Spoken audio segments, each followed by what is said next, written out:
Welcome back to the Football Fitness Federation podcast. This is episode 335. I'm excited for this one today. I'm welcoming back onto the podcast Mr. David Gray. David, how are we doing? I'm good, Ben. Looking forward to the chat. Thanks for having me back on. It's been a while, so it's going to be good to catch up. It's been a while, but I feel like we've spoke in the meantime because taking so much of the stuff that you put out, I feel like we've had a lot of conversations where we actually haven't. So I'm really keen to catch up, mate, and see what's been going on. But I'm sure a lot of the listeners will be aware of your work. But if they're not, can you give us a little bit of background on yourself to start with, and then we'll go into what you do currently as well?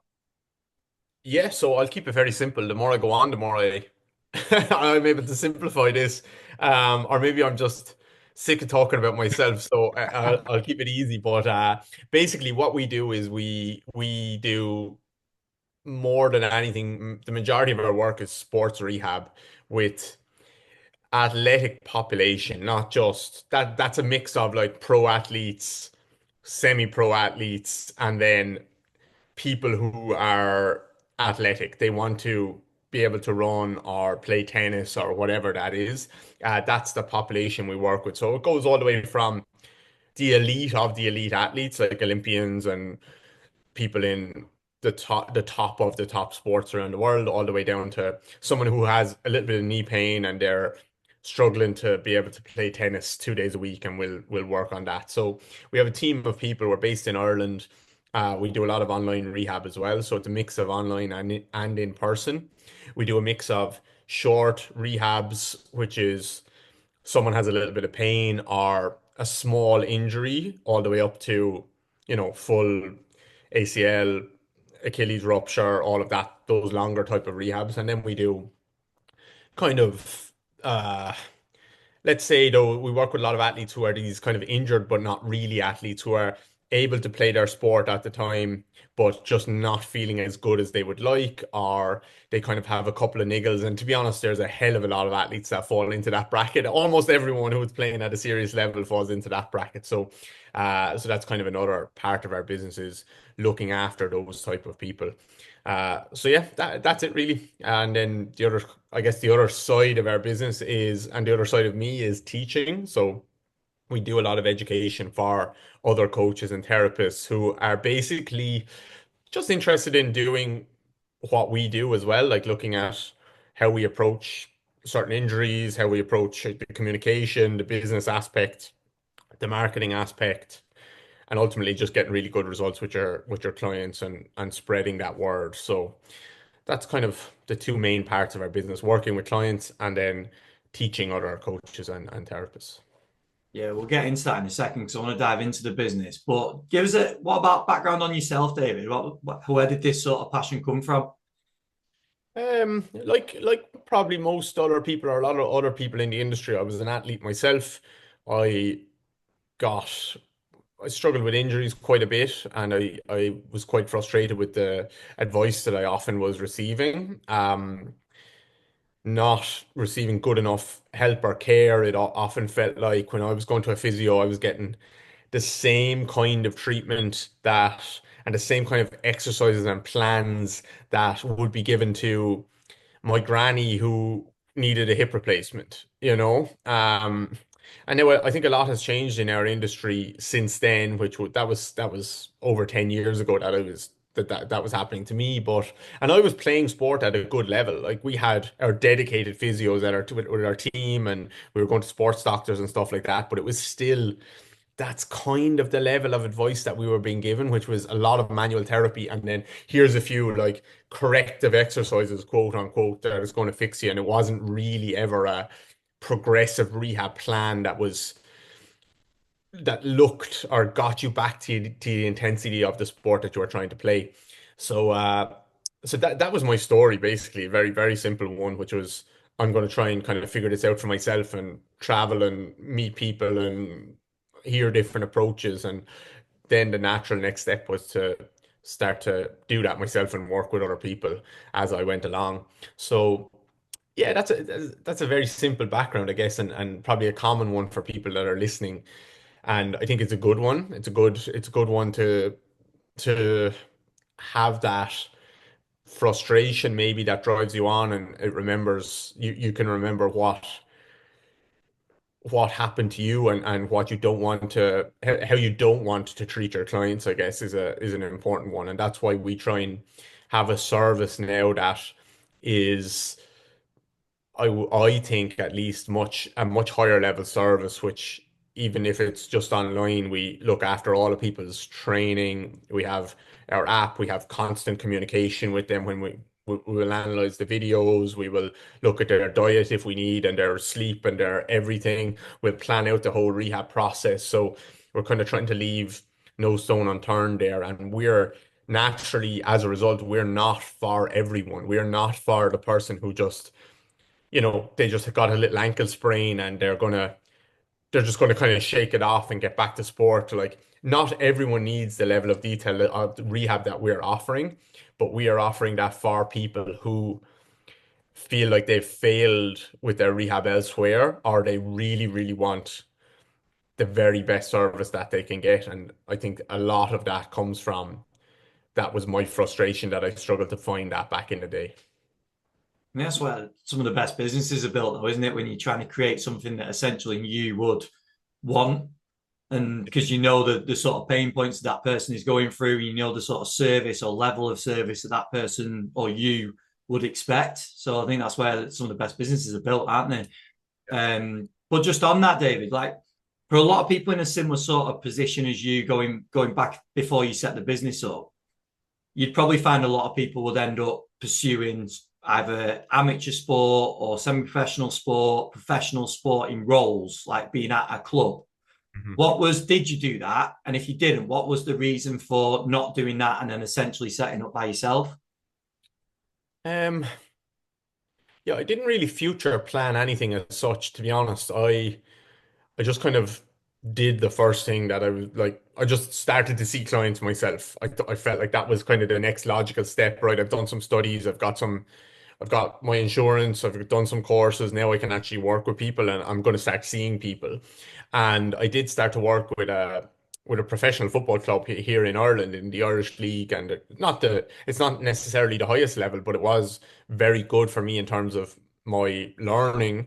It's a professional club. The guys train as hard as any other club. They're just, maybe, and some of the players have been at a high level and they're not anymore, or luck was involved, or several other things. But it was a really nice way of me seeing what was involved in that, and working in a organization and a setup like that. But um, I just found that I worked a little bit better one to one, uh, where I could just be fully in charge of my own schedule, my own clients, my own rehab, and so on. And that side of our business took off quite quickly. Uh, to be honest, we were getting referrals from everyone so quickly. Like, sometimes I would do one session with someone, and on the way home in the car, they would ring three of their friends, and all three of their friends would book in with me within an hour of that person leaving. And this was when I was just starting out. And hopefully that doesn't come across as me trying to sound arrogant or anything. I didn't think I was doing that good a job. It's just, compared to what they were used to, which is someone's just giving them a rub and bullshitting them about their glutes aren't activating. I was actually trying to, talk to them and say, right, here's a plan that we're going to try and work on moving forward, and here's how we're going to try and progress, and so on and so forth. So that side of our business just kind of took off. And I think I have worked with a lot of players, coaches, and therapists that are working with big clubs across the world, and over the last 5 or 6 years. And sometimes I'm jealous of them, because they get a real buzz from, they get to be part of something. They get to work with the players through the week and then celebrate on the weekend, or even be part of the loss, which sounds weird, but being part of the loss is you're part of that team, and that's a really good thing.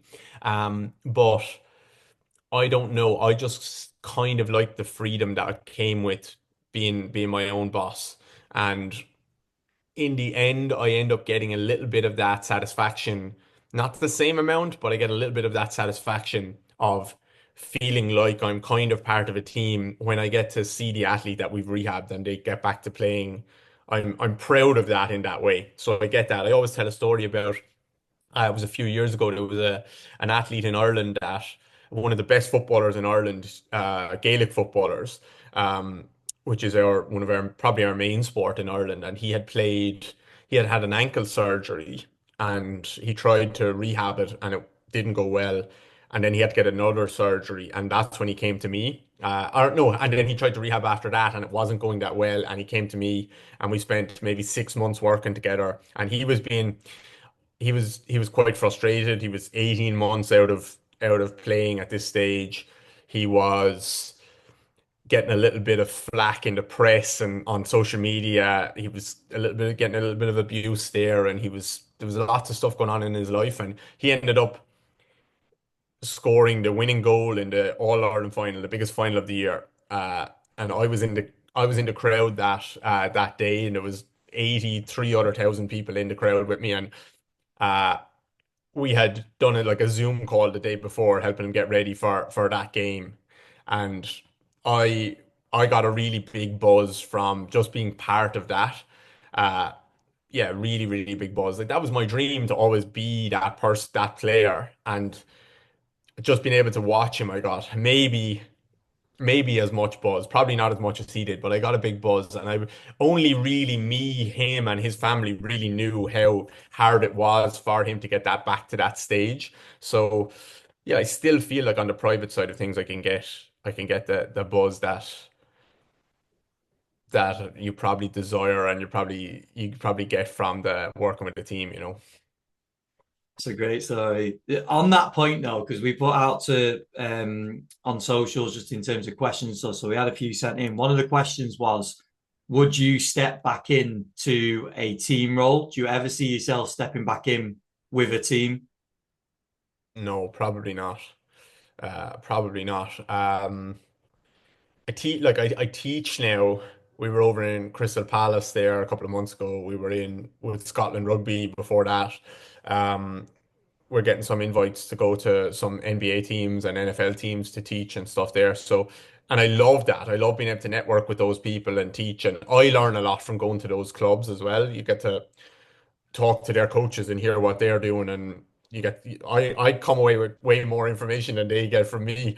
But no, I think that our business is probably at a stage now where I don't know if I could go back, to be honest. And I don't know if anyone would want me either, so it's probably it probably works out. Maybe I'm just telling myself that, but that I wouldn't go there, but maybe the reality is they wouldn't have me.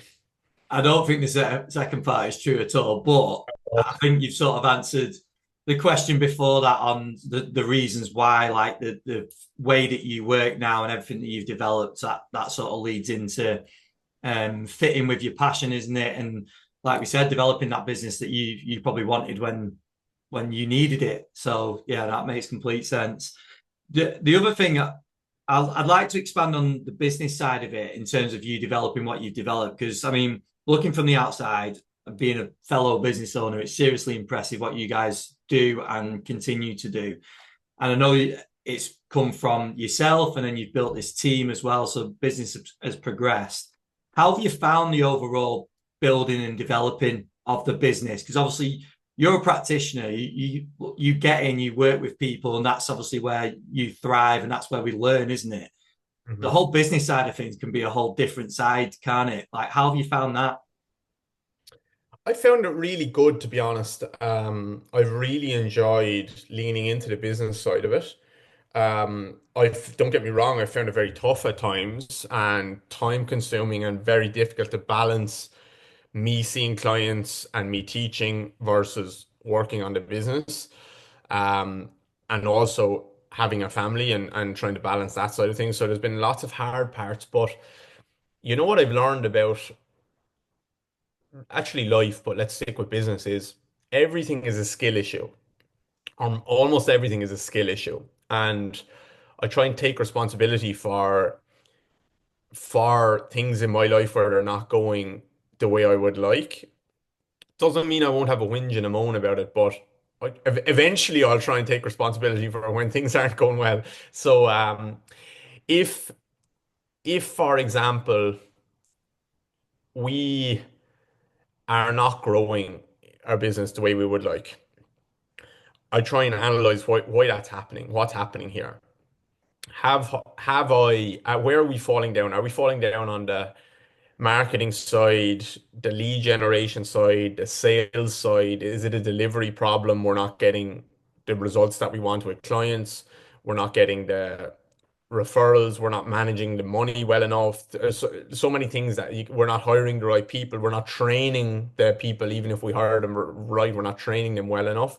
And I've realized, especially with business, what it does is it smacks you in the face with where your blockages are as a person, as an individual, and it forces you to upskill, or else your business gets completely stuck at different levels. And every time there's a phrase, new levels, new devils, and I think that's a huge one in the business world. Is every time, if you want to keep growing, you need to be able to get better at hiring staff, training staff, delegating to staff, being able to balance out your time better, being able to decide what to.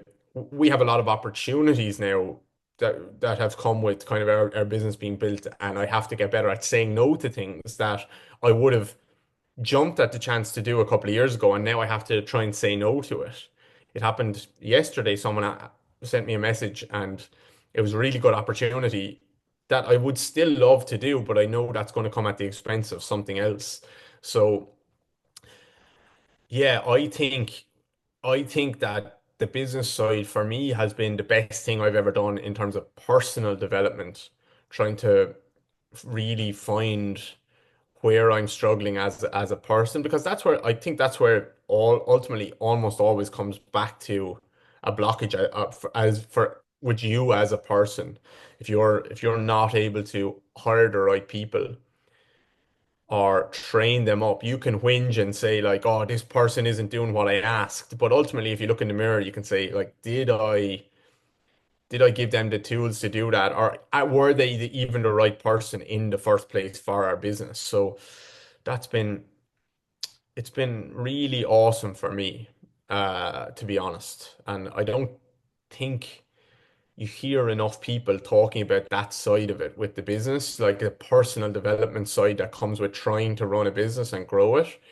I don't really think you hear enough people talk about that. They talk about the financial side, which obviously is important, but yeah, I can't be an unreliable person anymore. I'm naturally probably an unreliable or a lazy person, or several other flaws in my character, but now that we have staff working for us, I can't just decide I'm not going to work today, or I'm not going to answer my phone, or I'm not going to do a million other things because 10 minutes before this podcast, Ben, I had a half an hour before the podcast, I had a client, and then I had a quick call with one of our physios, and we had to discuss a program that she's writing for a professional basketballer that has ruptured his patellar tendon. So I can't be just unavailable or scatty with my time or whatever. I need to be a more reliable person, and that's what the business has forced me to become, I think. I love that. I work with a mentor, and his line he always uses is take emotion out of decisions.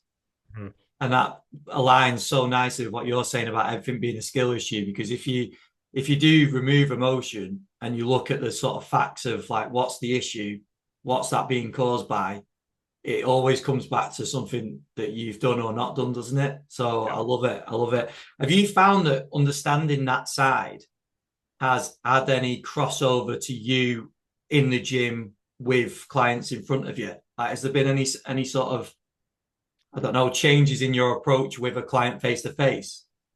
Yeah, I think the better I get at everything, the better I get at everything. I think that's the way it goes. I think what you get is a kind of a more macro thing, is you become a bit more confident in yourself and comfortable with yourself as a person. And I think that really comes across when you're working with people.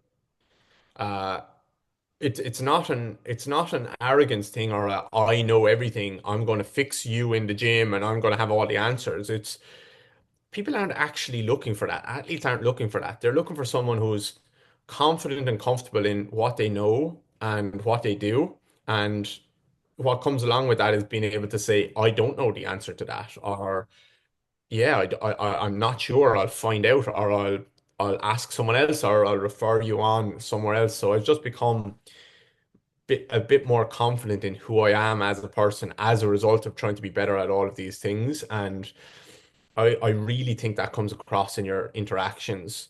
Um, and it makes me much more relaxed when someone is coming through the doors to me. I don't I don't have this feeling of dread or panic or I need to fix this person or anything like that. There's none of that is with me. I really, really want to help them, but you can speak to a lot of physios and coaches and therapists, and they're kind of freaking out before someone comes in that, okay, I need to put on this act and I need to have all this prepared and I need to, here's the 6 exercises that I'm going to use and I need to show them how great I am. And that causes, if you're getting that feeling with every single client that you're working with, or if you're working with a team, every time you step out on the pitch, you have this constant feeling of anxiety to prove yourself, that can weigh on you quite a bit. And I don't really get that. And you have to be careful that you don't get too comfortable and that you stop your learning as a result of that. I still always feel like I need to learn, and I'm afraid of not progressing forward and learning more things. So I make sure I do that. But at the same time, I don't feel like I'm trying to impress anyone anymore. And I really think clients pick up on that and it helps them relax and trust you a bit more as well. I think for anyone that's seen anything that you put out though, that kind of comes across in, I know it's the videos on socials, but that comes across in the stuff that you post as well. Because you're talking in a way that does exactly what you just mentioned there, but it's also like that inquisitive nature of trying to get to the bottom of how we can help this person, rather than like this is my approach and being so uptight, like you've just mentioned with maybe some people. And it's just it's a much better and way for, I imagine, again, it probably relates to what we talked about before and what you want from a session and a rehab. It's probably the same thing, isn't it? That you don't want that approach, so you don't give it to people.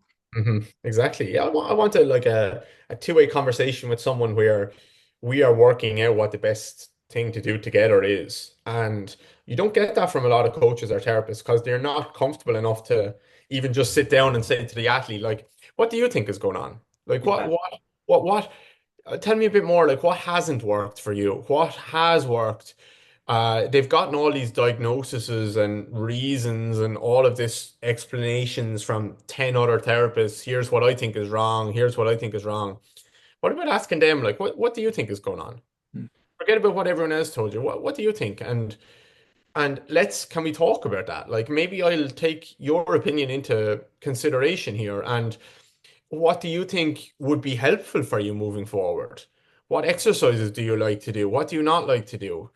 I think that's that's so helpful. I wish someone would have talked to me more when I was an athlete walking in and not just, yeah, just slam their opinion down my throat and sent me off and here's your sheet of paper and go and do it and come back in 3 weeks. Like that's just utter crap, and that's still what's happening to this day with most. That's the care that most people receive.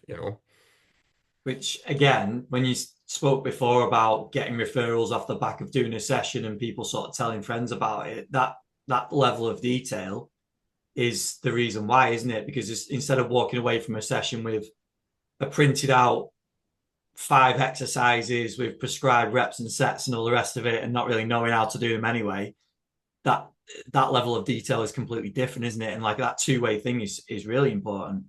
Yep, it's key, and it's so simple. It's just Yeah. communication, just chatting to people, not being a dickhead, not being just talking to people. And like our industry has improved a lot, like huge improvements, I would say, over the last decade, despite what a lot of people will tell you. Oh, they were doing this exercise 50 years ago. The Russians used to do this, so our co no coaches are getting better.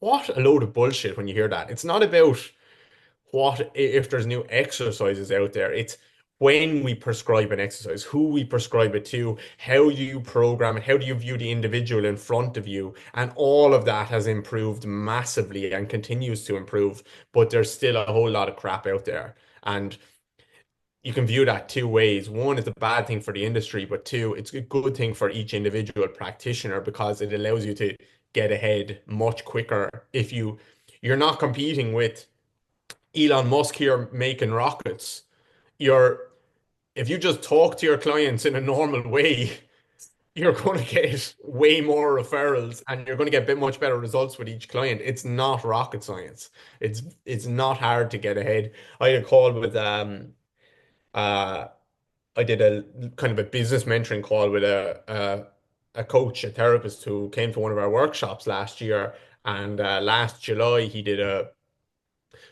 booked in a call with me, and I don't usually do this, but I did him a favor. He booked in a call, and he was talking about setting up his online business and what he was going to do, and he had zero clients at this stage. And we did that call, and we did another call a couple of months ago, and I actually uploaded the second call as a podcast. Um, and it was mostly talking about knee pain. He was asking me questions about knee pain. I was just answering. But at the very start of that call and the start of the podcast, I asked him, and this is on record, like, how is your online business going? And he said, yeah, I did what you said, and now I have 30 paying clients a month, all on recurring revenue every month. From 0 to 30 in 6 months, recurring revenue. He has just built an online business. It's a one-man team, but he can now get to a stage where he can hire another coach and work for him. And I had just given him a few simple tips, and it's just about how you structure things, how you talk to clients. It's not hard to get ahead in this industry because there's so much crap out there. Yeah, fully agree. I want to link it in with social media in a second because that's probably a whole different topic in itself that we could speak about for a while. But just in terms of what you're saying there with this engagement with clients, how have you found? Because you mentioned before about working with athletes in the NBA and other really high level athletes now. How have you found that with them? These guys and girls that have literally competed at the top level, probably had a hell of a lot of experiences, maybe with injuries before, but definitely with other practitioners. How have Mhm. you found it with them? I found it very similar, to be honest. Like so similar. I don't talk to them any different. To be honest.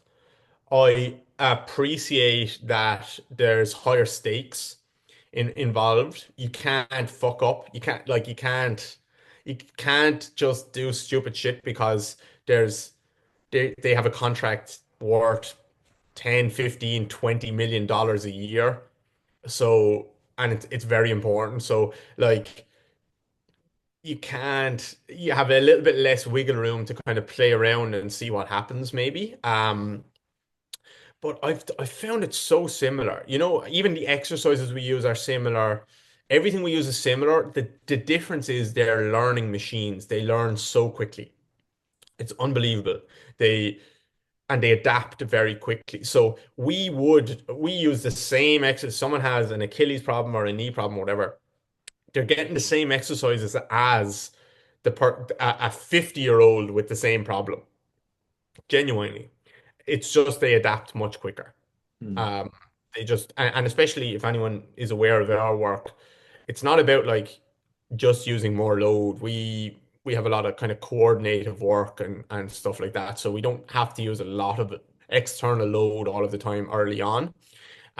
We kind of try and find where there might be a little bit of inhibition around certain muscles because of pain or because of previous injuries, and we try and get rid of that first. And so you can do a lot of body weight type of exercises that are very stressful for them in another way, but they just adapt very quickly and they're learning machines, and the ones that stick around for a longer time in the leagues, they do it because they're smart. And this is what's not spoken about. There's some kind of weird myth out there that athletes are stupid. They're Hmm. just they're just they're just insanely talented and they're just dummies. And I have found that to be not the case at all. Of course, there's some who aren't particularly intelligent, but that's in every walk of life.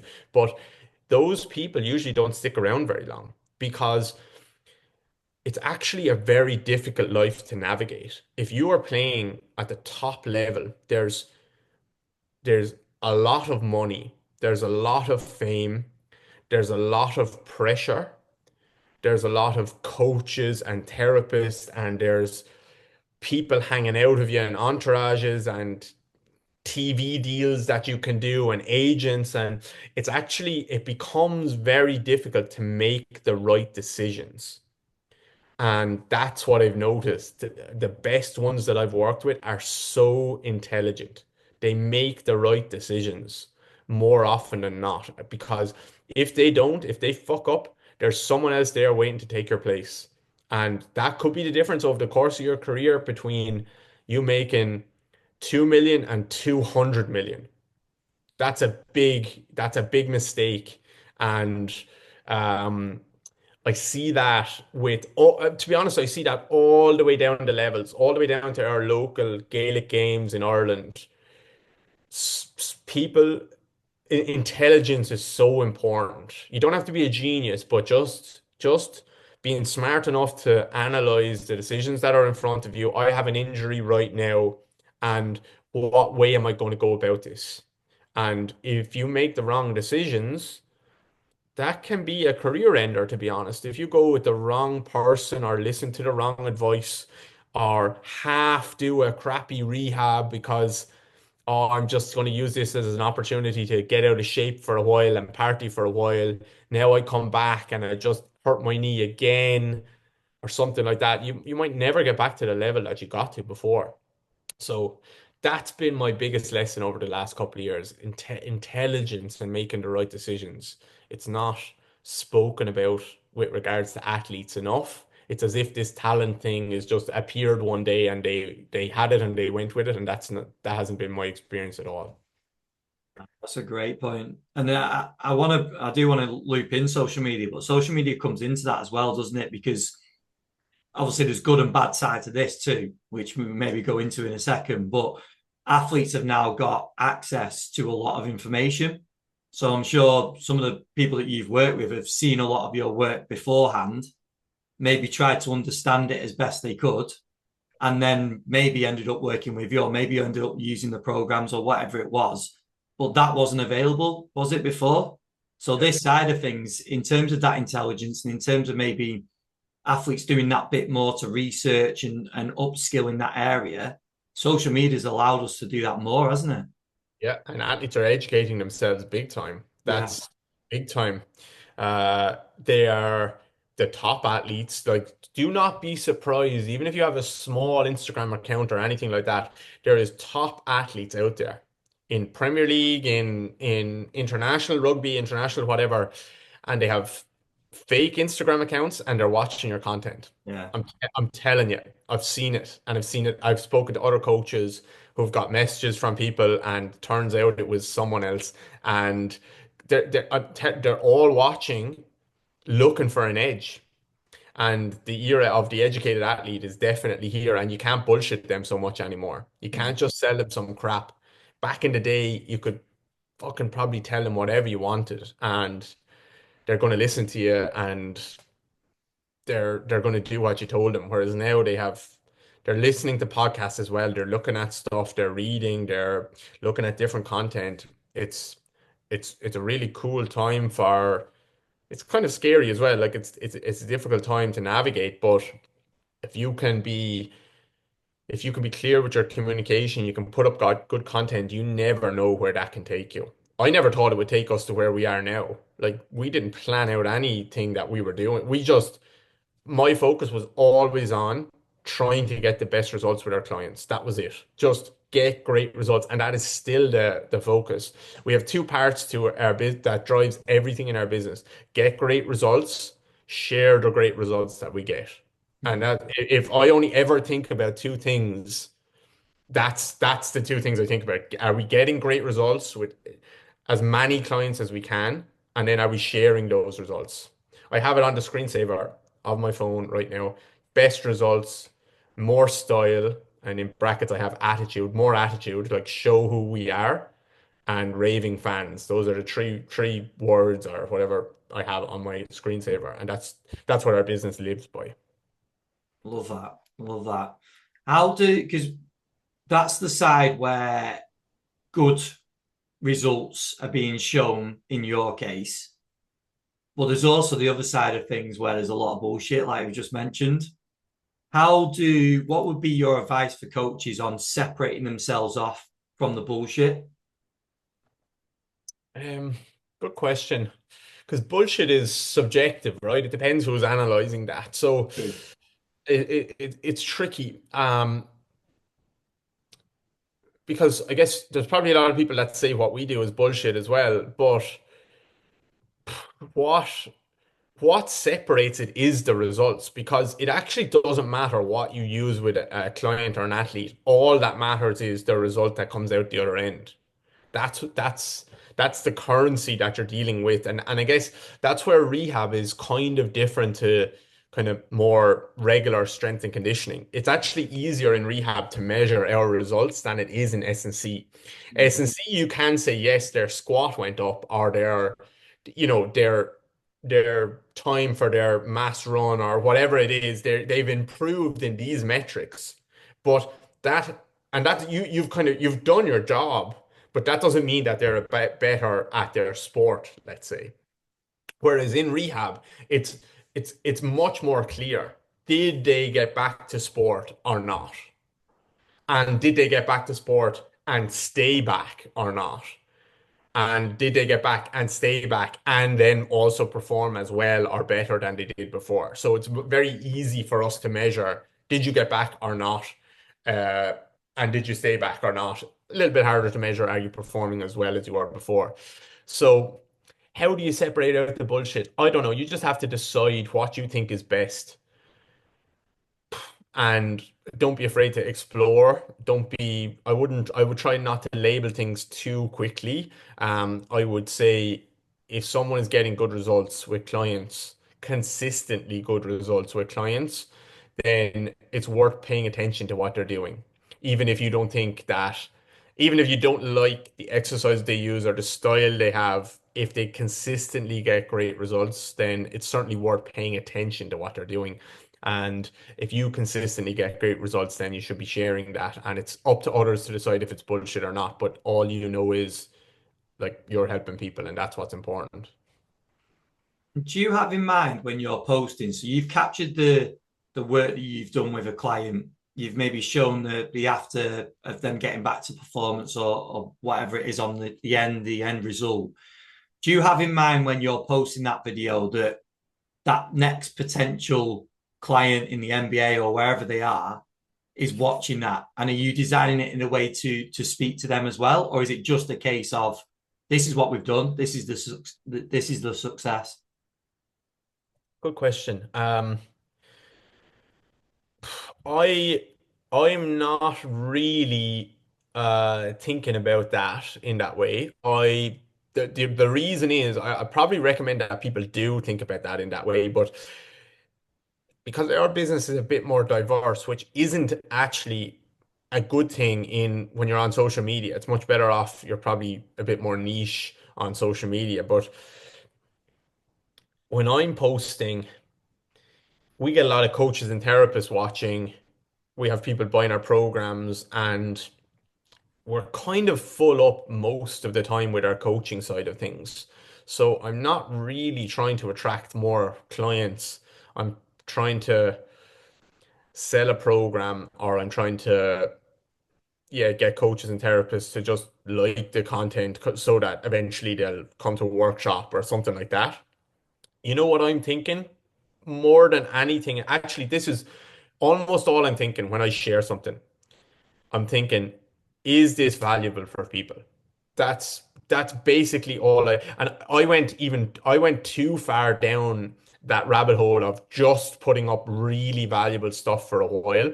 So much so that if if I did a podcast, one of our own podcasts on our podcast, if I recorded a podcast, I wouldn't post about it on my Instagram account, because that post in and of itself isn't valuable. They can't learn something from that post. They have to go somewhere else to learn something. Hmm. And so I was super anal for probably 3 or 4 years that if I'm putting anything up on social media, it's going to be, it has to be something that they can learn something from instantly. Um, I'm I've moved back a little bit from that. I don't think it has to be that much to that degree. But when I post something with a client, showing something from a client, mostly I'm thinking, will this help other people? Will they, even if it's like, will they see some exercises that they might like and they might try? Or will they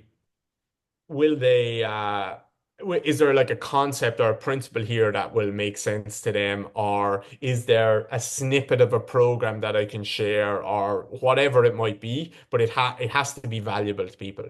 And that's how I've gone about attracting clients, is just consistently delivering value on social media, and all of the other stuff come as a result of that. When we launch a program, we launched a new hip program in at the end of January, and we've sold, I don't know, thousands of copies already of that. And all of that, I think about social media as like a bank account that we've made so many deposits into that bank account over the years. And then we launch a program, and then I'm asking for withdrawal. I'm asking for something back from you. Ben, will you go and buy my hip program? And hopefully you and a lot of other people are going to say yes, not because some people don't even want the hip program. They just feel obliged to buy it because it's like, hang on, I've consumed his content for 4 years now, and I've definitely received way more value back. So now I'm gonna, the law of reciprocity. So that's how I think about it. Give as much value as possible all the time. So you mentioned that being like your approach before, where you remove the podcast and all that because it's not falling in line with that. Do you feel like now is it more of the majority is going out as valuable content, but you still drop those in now? Is it has that changed at all? Yeah, I've loosened my grip a little bit on that. And yeah, I think that's a good thing. Not that I wouldn't promote the pod, like I might post the podcast in my stories or something like that, but yeah, I've loosened a little bit on that just to relax, have a bit more fun, and just post whatever the hell I want now, to be honest. Yeah. Yeah. Yeah, It works. It works. yeah, It's yeah, proven. yeah. No, that's awesome. Awesome. I want to shift gears a little bit, David, because I know we've not got too much more time and I could go into so many different topics with you. But when we was thinking about topics for the podcast, I was like, where are people going to take the most and where can we pull from the most value from yourself? And I think all that has been great. But let's dive into the foot and the ankle, especially in football. And I don't know how many like footballers you're working with now, but I know you've got a lot of experience working with footballers before. So just as general to start with, around the foot and the ankle, where do you see what's the best work that you see being done? And maybe what do we need to understand and do better? Um, Good question. I think in general with footballers, with healthy footballers, you don't need to do a whole lot because there's so much variety and variability within football itself that the best way to load the foot and the ankle is playing football. They're going through so many diverse movements and varying ground contact times and varying shin angles and all of this stuff that the foot and the ankle is usually pretty robust, pretty strong, pretty elastic, and pretty mobile. It has to be. If you look at something like, if you look at sprinters, for example, everyone wants to run like a sprinter, but I've worked with some sprinters who are a few of the top 50 sprinters of all time, fastest 100 meters of all time. And they have such little mobility in their foot and ankle. It's so stiff. And that's what allows them to be so fast. But they only have to move in one direction. It's the same with their pelvis. You usually see a big anterior tilt, and it's designed to point them and push them dead straight forward. They can't go backwards, they can't go sideways. They just are designed to move forward, and their foot and ankle acts like that as well. So I found that they need a little bit more diversity and a little bit more variety in their gym training, let's say, But I found with footballers that they don't need a whole lot, unless of course they might be injured, and then you have to be a bit more specific to it, whether it's okay, here's a toe problem, an ankle problem, a foot problem, whatever. Um, so I found that they generally don't need a ton of specific work. I think we've probably had a couple of years, it does seem like, where calf injuries have been on the rise. Hamstrings were a big thing for a long time and obviously still are a big thing, but it seems like calf injuries are the thing that seems to be popping up for a lot of Premier League, well, let's just say English League teams. And calf can be a bit of a bitch, to be honest, because a Slaye's problem can be tricky to rehab because everything can be fine except for going for a long run or Mm. just a long, slow run. That can be the thing. You can just pick up another strain and another strain and another strain from doing something like that. And obviously, playing a game of football result is a lot of it is you're spending a long time on your feet and you're kind of jogging around for a lot of the game. So you're seeing a lot of calf strains and stuff being picked up. So I guess my one blanket statement that I can say is calf strength should be emphasized a little bit more. And if you wanted to keep it very simple, I don't think you need to go into a ton of bent knee calf strength work.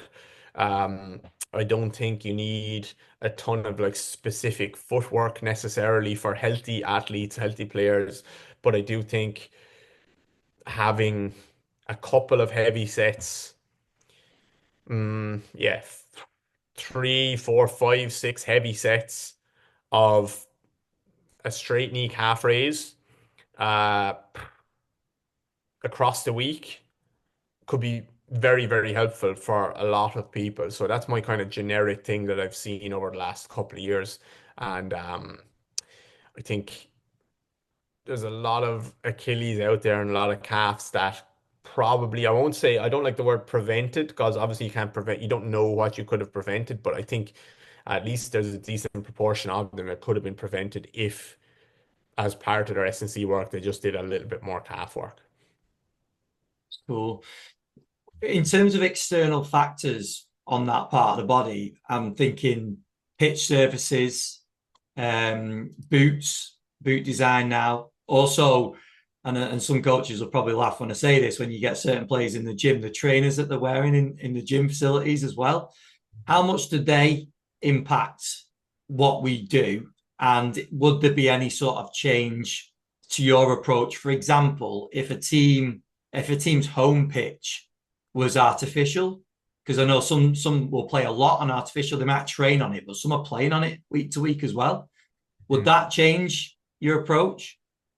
Not really. Not really personally what I would do because I think if you're going to be playing on an artificial pitch, the only real thing that's going to help you there is getting used to that surface. Hmm.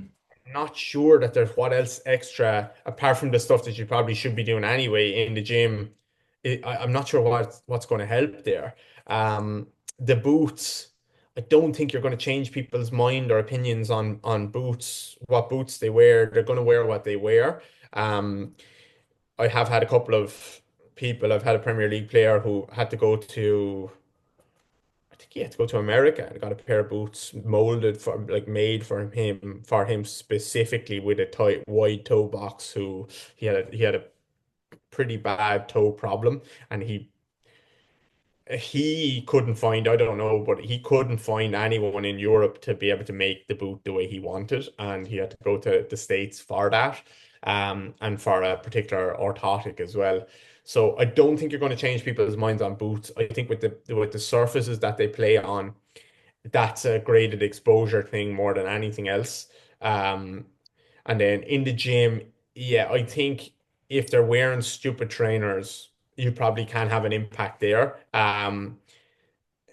They're probably not going to listen to you in their day to day, but like in the gym, they shouldn't be wearing stupid stuff. So I think that's where we can have an impact. And I'm not even like I don't even mind that much what they wear as long as they're not extra stupid, which which is just obvious when you see it, you know? It's just some trainers are just like that.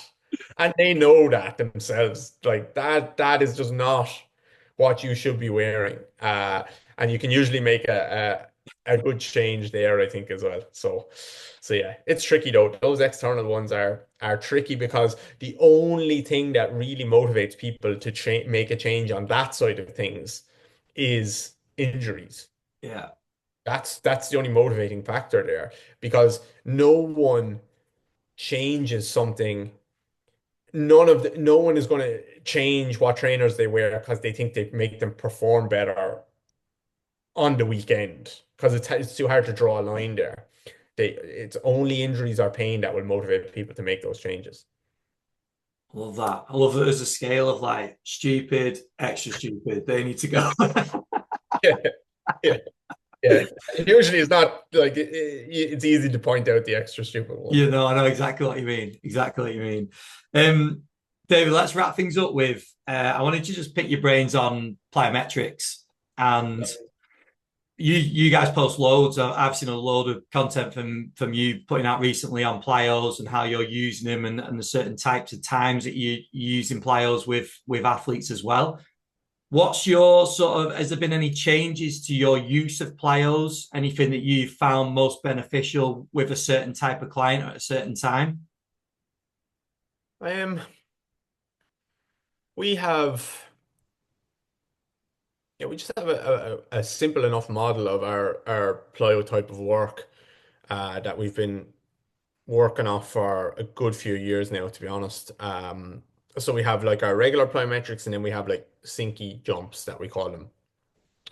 You'll see that Matt Watson has like a deep tier category, and he was the first person that I had seen really that when he and I met, I was using the term yielding plyometrics, which it's kind of a misnomer to be honest, but I was using that term yielding plyometrics, like sinking in, because you can go into a deep position and be very stiff still in that deep position, or you can be very kind of sinky in that deep position. So he was the first person that I had seen that really had developed a framework on that side of things, and I was like, we're doing this as well, and he had taught much deeper about it because he's a plyo coach. But I'm like, I've found a huge benefit in doing this because more in the rehab side, because for example, let's say someone has an Achilles problem and you don't feel like they're ready for kind of these very stiff, elastic pogo jumps, for example, like single leg pogos. Either they're not ready in the rehab spectrum to start to do those, or they can only do a limited number of those, or they're playing at the moment and they have a tendinopathy and you just can't you have no more room in the week to put in like pogos for them because it's going to flare them up. Mm. So we started to use a lot of these sinky jumps and stuff where they can get into deeper positions and the ankle is much more passive. It's not fully passive, but it's more passive, and we can actually train this elasticity around the knee and the hip and get in loads and loads and loads more reps without stressing that Achilles, for example. So that's where we started to use a lot of sinky jumps and also in preparation for training deceleration with people, especially with knee injuries and stuff like that, ACLs. It's going to be like if you think about an ACL journey back to the pitch, deceleration is the most stressful thing for a knee joint. Horizontal deceleration, where they're coming in at top speed and they need to cut 180 degrees or 90 degrees or whatever the cut is. That's very stressful for a knee joint, and that's where you'll see a lot of knee injuries occur. That's where you see a lot of ACLs occur. Obviously, usually in a more chaotic environment where there's a agility component to that, and they have to avoid. They're trying to evade a defender, let's say. Um, so if deceleration is like the thing that we need to work on probably the most, and it's going to be the last thing we work on in ACL rehab before they get into a more chaotic environment, then we need to try and find a way to somewhat mimic those angles, even if we can't mimic the velocity of coming in from a sprint. We need to try and somewhat mimic those angles earlier in the rehab process and encourage people to really bend their knee and sink into these positions and then push back out of there.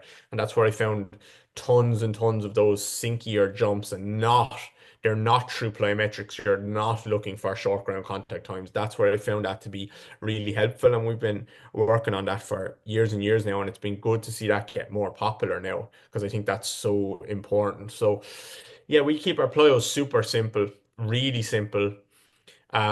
We go for usually higher reps than what a lot of people will prescribe. You'll see different things like, oh, keep your 80 contacts per session or per week or whatever. Like we usually go much higher volume than a lot of people say you can do because it just basketball made me realize that. I was like, these people have been playing for literally 5 hours a day since they're 5 years old. And now you're saying that they're only allowed 80 pogos or something like that Mm.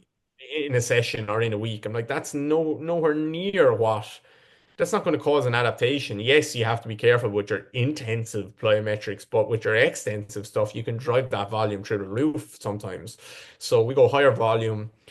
We keep it very simple with our exercise selection. I do like transitioning between like where we start to pair plyos together, where we transition from, let's say we take a hop and they do a more horizontal hop into a vertical hop, into a horizontal hop, into a vertical hop. I like to do stuff like that so that they learn to uh, decelerate and change the trajectory of the movement, change direction from a vertical to a horizontal vector. I really like that type of stuff in the rehab as well, because I think that's a little bit more specific to sport.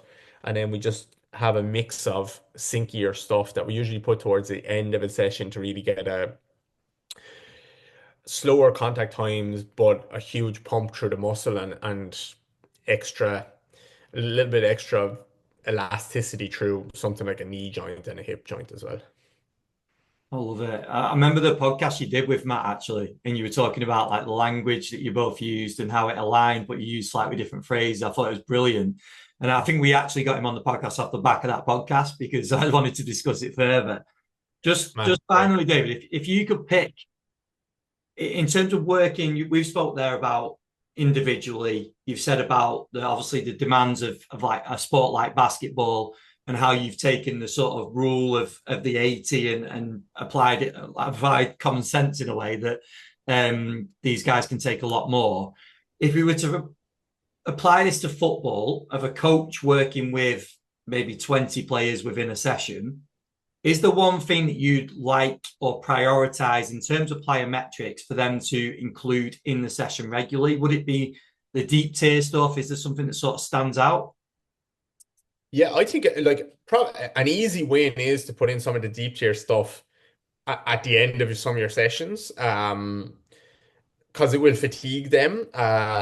So I think that's super easy to stress some tissues in a good way towards the end of some sessions. You can do like skater bounds, lunge jumps, skater bound where you touch your opposite toe. Like yeah, you can do stuff with footballs in your hands where you're reaching in different directions and you can you can really get in like an extra good 5 minute session at the end of a regular training session and you can make people very very strong this way, particularly some athletes who might be a little bit like they just don't understand the weight room or the culture of getting in the gym and lifting. Then actually you can build a good bit of strength because those people will be a bit they will have some beginner gains anyway, so you can use these deep tier exercises to build strength and build Yeah. issue capacity in positions that they might not be getting into. So that's one thing. And I think just incorporating some plyometrics into your warm-ups uh, is another good thing. But I think that people are getting there on that. I think that more and more I see now I'm probably in an echo chamber where I'm seeing more coaches that I think are good. So that's the type of stuff that they're doing. And but I have seen more and more of that, like good warm-ups taking place, lots of plyo work in there. You don't even need lots because if you're working with a football team, you're working with them across a season, and you have actually loads of opportunities to get in some good training. And I would say focusing on quality on each session. Uh, Spend some time teaching them what foot contact you're looking for, what kind of rhythm you're looking for. Spend some time. Don't rush into here's the exercise and off we go because we need to get into our session. If you're working with them over a season, that's a lot of it. That's a lot of sessions. So don't be afraid to spend some time in the first few weeks educating them. Make the warm up 5 minutes longer. It's fine. Work on the qualities that you want and don't be paranoid that the athletes don't want to listen to you or want to get into the football session. If you package it the right way and you communicate and you explain why this is important, my experience has been that they will listen to you and they will try their best and they will yeah, they will. If you set a good culture and you believe it's important, then sell it to them. Don't presume they won't like it or won't do it. Sell it to them and they will do it. Yeah, it's that level of coaching, isn't it? And the information that comes with it, not just setting off the exercise. No, that's brilliant. David, that was amazing. Thank you very much for coming back on. It was great to catch up. It's great to see the amazing work that you're doing and continue to do as well. If people want to check out the courses you got coming up, the programs that you've got, where would you direct them? Instagram is probably the best place, Ben. They can go to our Instagram is David Gray Rehab, Grey. So just my name, David Gray Rehab, and we have kind of two flagship programs now where people can just go and see what we do basically. So one is our foot, ankle, and Achilles program, and that has like 4 phases, and it is a generic program.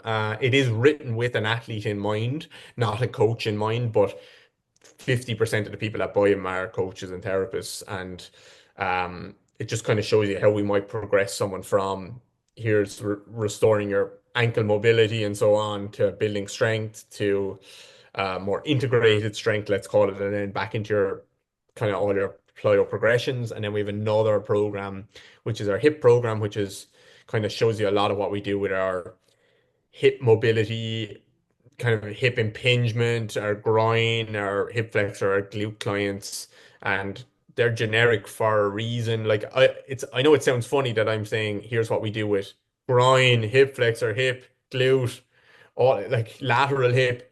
But to be honest, we do very similar things. We keep our rehab quite general in that I want you to build strength in all of these areas. I want your hip to be able to move in all of these ways, regardless of your specific issue. You should be able to do this, and this. And usually you'll find that people can't do that. So that's what the programs are written for. And um, they might be good for some people listening, maybe for others, not so much. I don't know. I'll leave people decide. So yeah, that's where they can go. And yeah, hopefully it was helpful. Brilliant, mate. Well, thank you very much for your time. Thanks, Ben. Really appreciate it. Looks like you're doing great work and really appreciate you inviting me on and having a chat.